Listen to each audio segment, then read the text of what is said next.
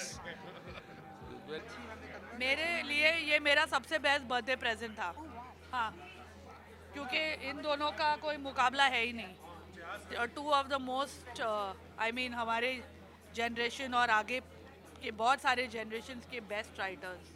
और जावेद साहब के साथ मैंने काम किया है, गुलजार साहब के साथ शिरीष ने काम किया है जाने मन में। सो इनका हर चीज़ ही पसंद आता है मुझे। जावेद अंकल की 1, 2, 3 भी पसंद आती है, दर्द डिस्को भी पसंद आती है, कल होना वो भी पसंद आती है।